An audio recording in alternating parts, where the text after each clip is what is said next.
Brother, let me ask you this. Have you ever seen a king brought to his knees, not by armies, but by his own desires?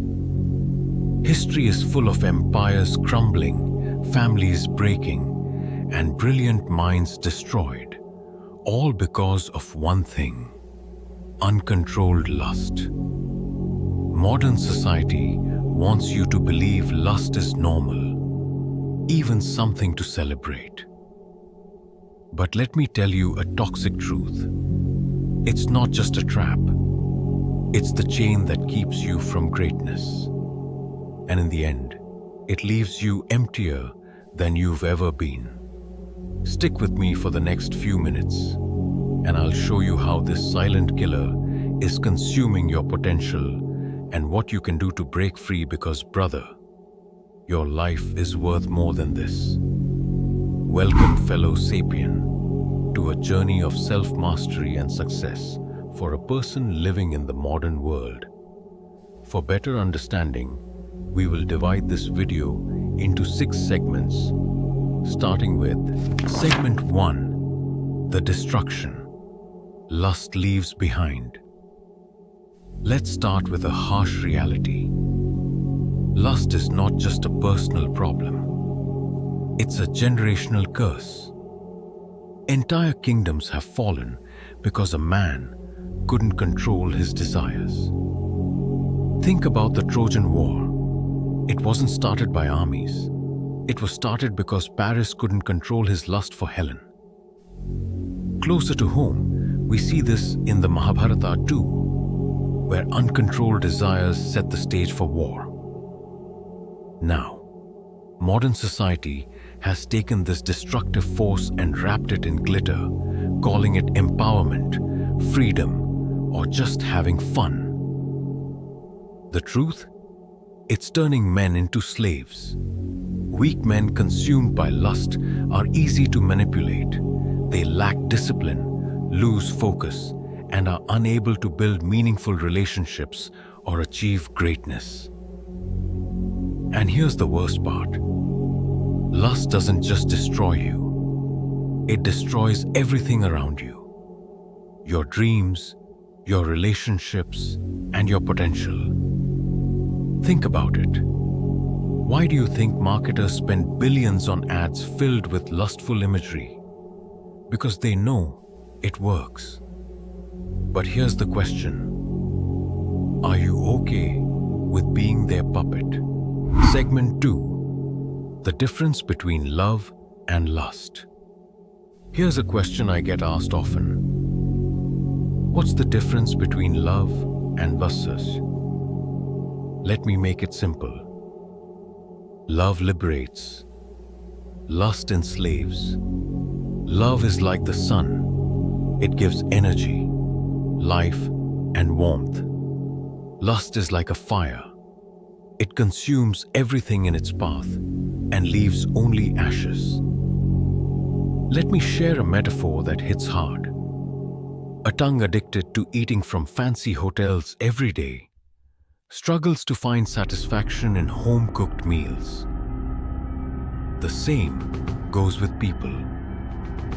Once you are addicted to having relations with multiple partners, your mind will never be happy with a single person once you get married, and this leads to failed relationships and cheating. Remember, lust makes you crave variety, but it leaves you incapable of appreciating depth. Love, on the other hand, makes you cherish the simplicity of one bond, one connection, and one soul. Sri Krishna, in the Bhagavad Gita, says, "Lust is the enemy of the wise. It clouds your judgment and binds you to your desires." Isn't that true? Lust makes you impulsive, restless, and blind to the long-term consequences of your actions. But love? Love is patient, enduring, and fulfilling. Segment 3. How lust binds you. Let's talk about how lust traps you. Lust tricks your brain into chasing quick pleasures. Dopamine spikes every time you indulge. But what happens next? A crash. And this cycle repeats until you're dependent on it. Here's where it gets dangerous. The more you feed your lust, the harder it becomes to control.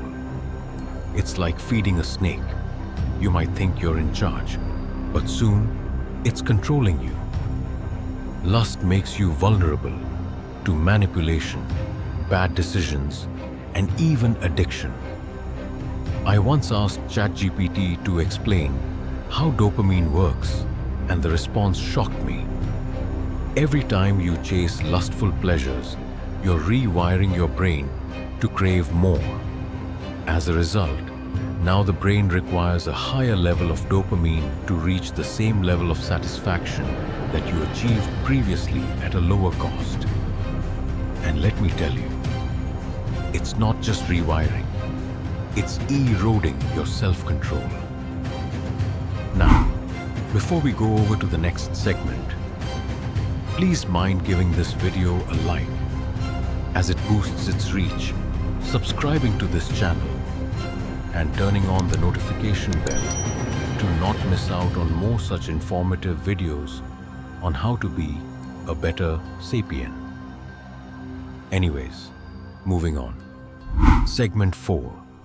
The emotional aftermath of lust. Let's dig deeper into the emotional cost of lust. Lust is a thief, not just of your energy, but of your self-respect.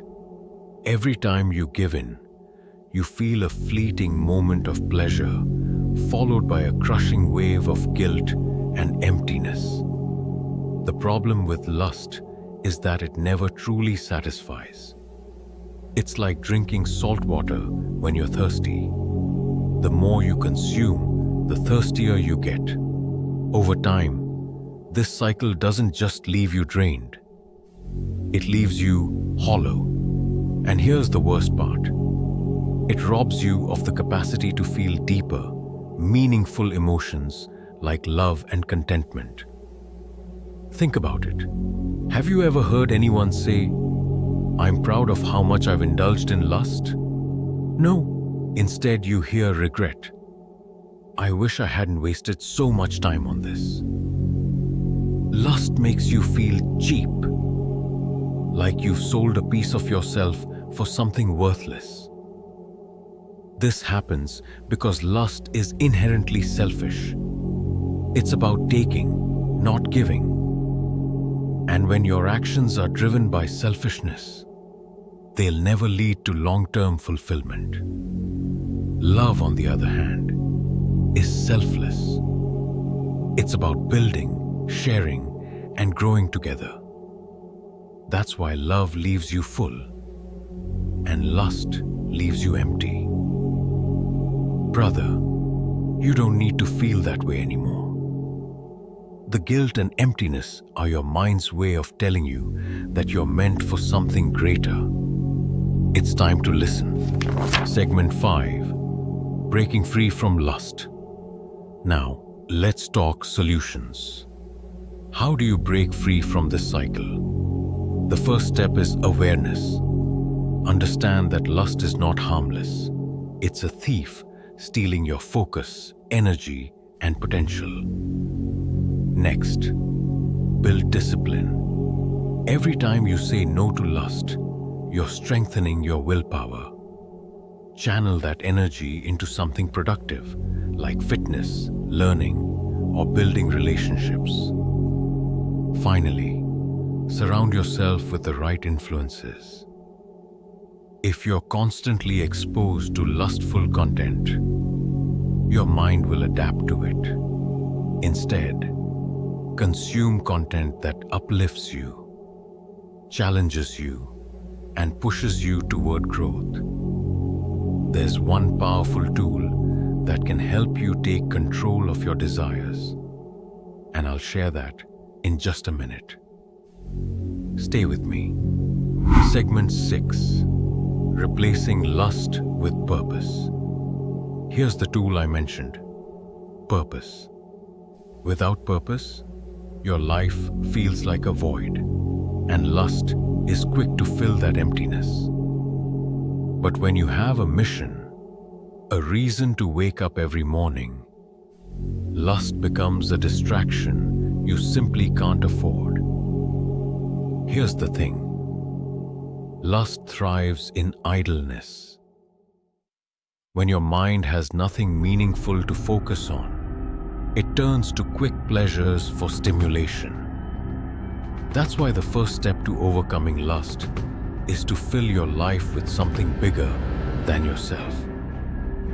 Start by asking yourself, what do I want to leave behind in this world? What do I want people to remember about me? These aren't just philosophical questions. They're the foundation of a meaningful life.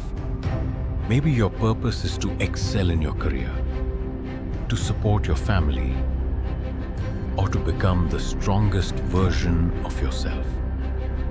Whatever it is, pour your energy into it. Purpose creates momentum. When you're chasing a goal, you don't have time to entertain distractions like lust. Now, let's get practical. Replace the time you'd spend indulging in lust with activities that align with your purpose. Hit the gym, start a new project, learn a skill. Every time you take action toward your goals, you weaken lust's grip on you. Remember this, brother: lust feeds on emptiness, but purpose fills your soul. It gives you a reason to fight, to grow, and to become more than you are today. Don't let lust rob you of your greatness. Channel that energy into something that will make you proud of the man you've become. Finally, lust is the chain that binds you, but discipline and purpose are the keys to freedom. Remember, you're not just fighting lust, you're fighting for your potential, your future, and your greatness. If you're serious about this journey and want to be a better sapien, please consider giving this video a thumbs up and subscribing for more content on personal development, philosophy, and the pursuit of a meaningful life. And share it with friends who might benefit from these tips. Be sure to leave any other valuable suggestions you might have in the comments below for your fellow sapiens, and mention which of the above tip did you find the most useful. Also be sure to check out these other videos on our channel where we dive deeper into unlocking your full potential every day. Trust me, this is just the beginning. Until next time, keep striving daily towards being a better sapien.